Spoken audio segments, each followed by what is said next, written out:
Hey guys, and welcome to Should You Buy It, where all we do is talk a little bit about the game and whether or not we think it's worth the cost.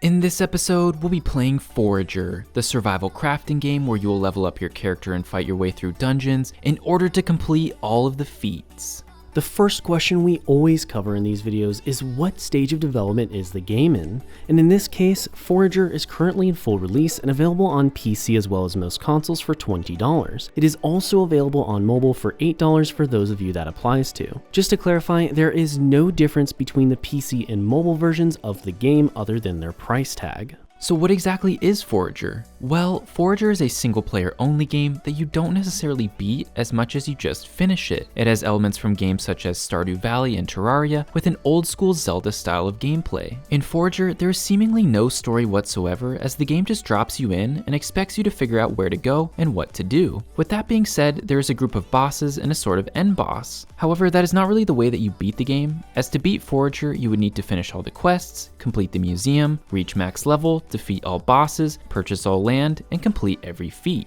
The idea here is that there really isn't supposed to be an I beat the game moment. However, the problem with this is that to complete all of these things, it takes the average player somewhere between 40 and 50 hours. So how does the gameplay work?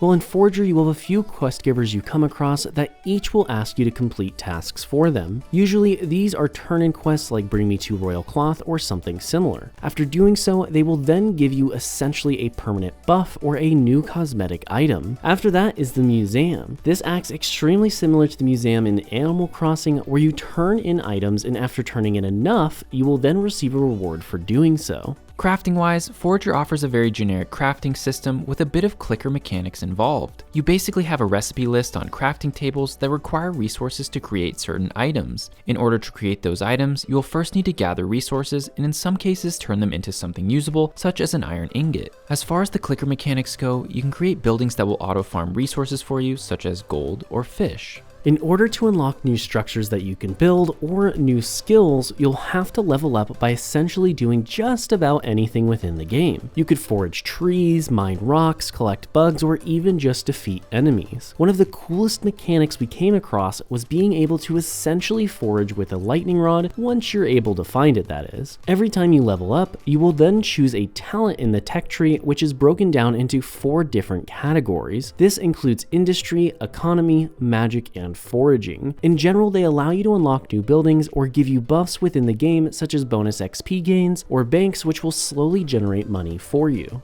To unlock bosses and dungeons, however, you will have to purchase land in order to expand your foraging world. In total, there are 48 purchasable islands arranged in a 7x7 grid. Each expands out to 4 different biomes, which then each has a dungeon along with other unique islands within it. Combat in Forager is rather simple, and while there are ranged weapons, generally the easiest and best way I found to do combat was simply just to hold left click and eat food when I got low HP. There are a variety of enemies within the game, such as animals that provide meat, and skeletons and slimes which will provide various materials used to craft better weapons and equipment. Now, there are puzzles within the game, such as a maze in which you need to find your way through in order to complete the dungeon. Another example would be moving a block next to a pillar in order to power it on and open up a door. These weren't too much of a challenge, and at one point I got stuck due to the game kinda bugging out, but overall this added a small amount of desperately needed depth.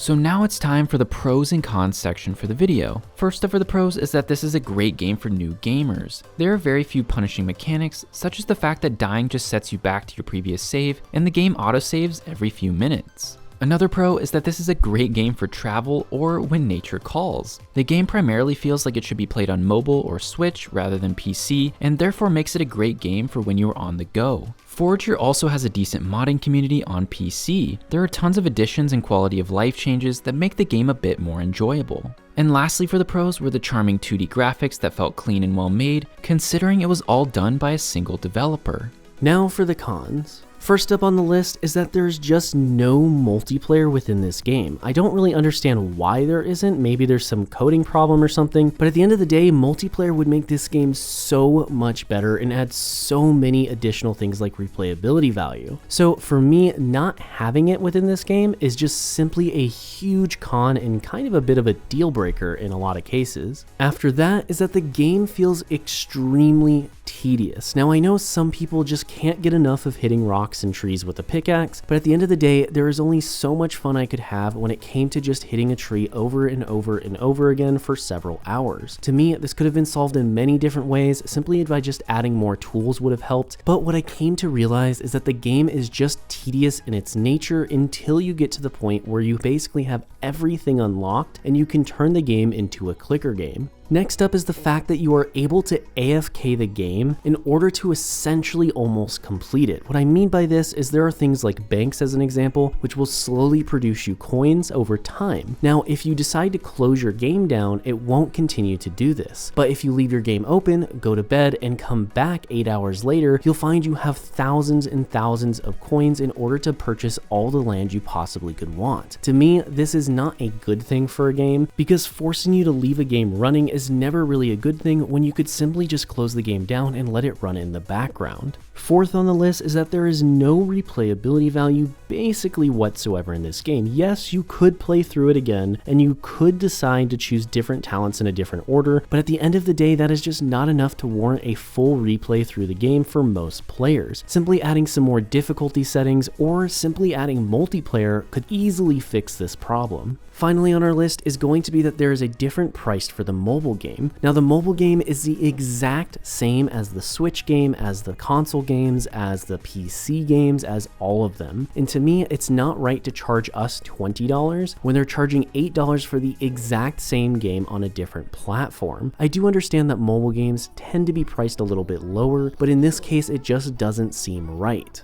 So now it's time for the rating for the game, and when we rate games, we want to get 1 hour of enjoyment out of every $1 that we spend on the game. So for this game in particular in Forager, we would want to get roughly 20 hours of enjoyment out of the $20 that we spent. And after playing this game, we give it 6 out of 10 potatoes. Now before all the comment warriors post down below, let me just say that the rating for this game is based off of the $20 price tag, and the biggest issue for us is the lack of replayability. However, I know that some of you will find it fun to play the same game 5 times over, but for the majority of players, there is just simply not a desire to play it a second time around. This could have been easily solved by adding a difficulty setting to the game, multiplayer, or more procedurally generated mechanics. Now at the $8 price tag, which is currently the price on mobile, or if you can pick the game up when it's on sale, we could even warrant this game being a 7 or an 8 out of a 10 instead of a 6. With all that being said, Forager is clearly made for a very specific type of gamer, and if you are looking for the next Terraria, this is just simply probably not going to be it for most people. At the end of the day, we feel it's safe to say that Forager is probably